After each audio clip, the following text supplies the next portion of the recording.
Kumusta kayo mga padreng at welcome back na naman sa ating channel.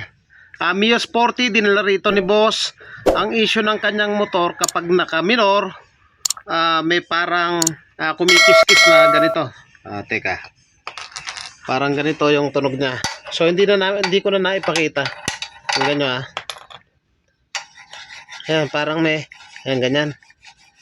Ngayon, pag binibirit, nawawala. Ngayon, ang ginawa namin, tinanggal na muna namin yung kanyang torque drive. Ganun pa rin na pag nakaminor, maingay. Pag binirit, nawawala. Ngayon, ang ginawa namin, tinanggal na namin yung bindex tsaka yung bearing nga. Tapos, ang senaryo, paano natin mapapaandar yan ng walang bindex dito? So, tinanggal na muna namin yan dahil nga sa torque drive, nung tinanggal namin, ganun pa rin, maingay pa rin, kaya nagpasya na kami na tanggalin itong bearing na to. Dito nakakabit yung ating flywheel, ayun So dyan nakapasok sa ating bearing na yan, yung pinaka flywheel. Tapos di namin mawari kung saan talaga nagmumula, pero wala naman sa loob ng makina. Kaya tinanggal namin. Ngayon, ang problema namin, paano namin i-start tong motor ni boss nang walang bindex. So may naisip kaming solusyon na malupit. Ito, ipapakita namin sa inyo. Hinga be, start mo. So kanina to, pag ini-start namin, pag nakaminor, yun nga, maingay. Pag binirit, nawawala. So yan nga, sasatiin niya. Sandali, sasatiin niya.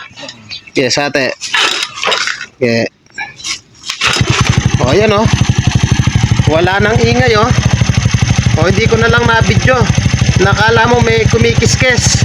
Pag binirit, nawawala. Ayan, tinanggal namin yung bearing. Ayan nga, in-start gamit yung tali. Ayan wala nang ingay. So ngayon, try namin magpalit ng bearing at ikakabit namin yung bindex. So hindi pa kami nakakasure kung ito nga talaga.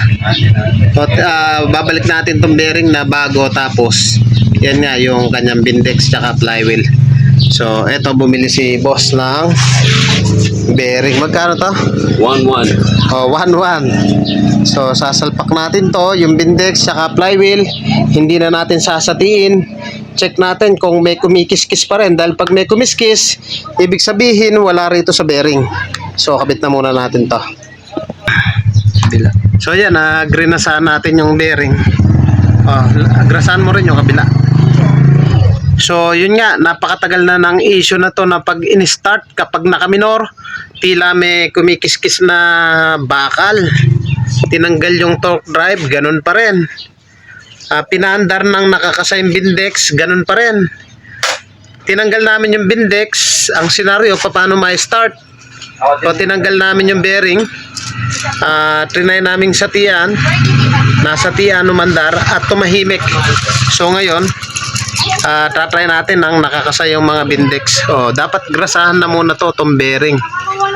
Ito yung sukat ng bearing. Alaga nito 1-1 original. 9330689Y. Yan, bearing. Ayan, grasahan muna yan. Ang sukat ng bearing ay ito siguro 3307 din.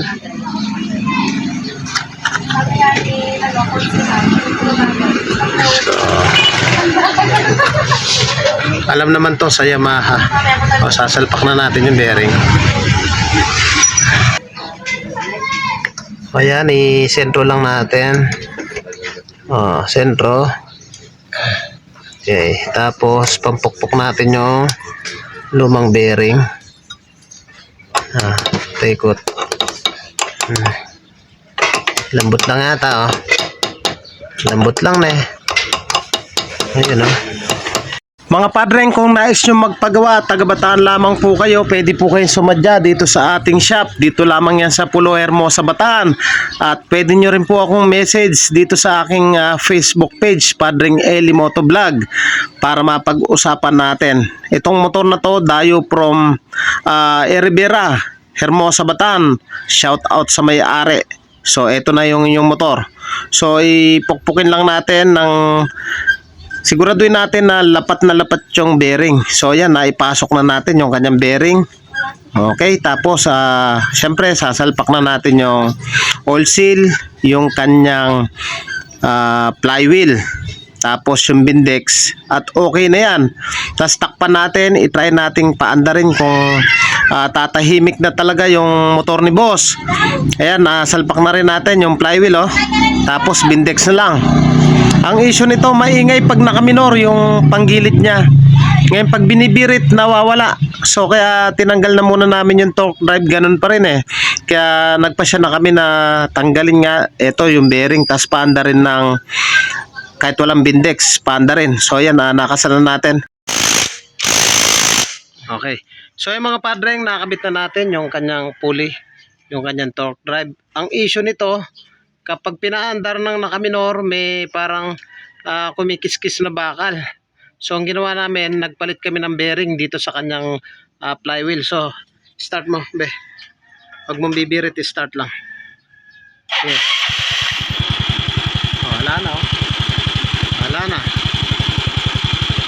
Tahimik na. Wala na yung kumikiskis. O sige, ikabit na natin yung gasket. Start. O yun, oh, pino na, oh. Pinong-pino, oh. Ayan, oh, bearing doon sa kanyang flywheel yung ating pinalitan. Mga padreng, kung nagustuhan nyo yung ganitong tutorial at bago ka pa lang sa akin channel, huwag niyo pong kalimutan na paki-like, paki-subscribe at paki-hit na rin po yung notification bell para updated po kayo sa mga videos na kagaya nito. Thank you po sa inyo, God bless at mabuhay po kayo.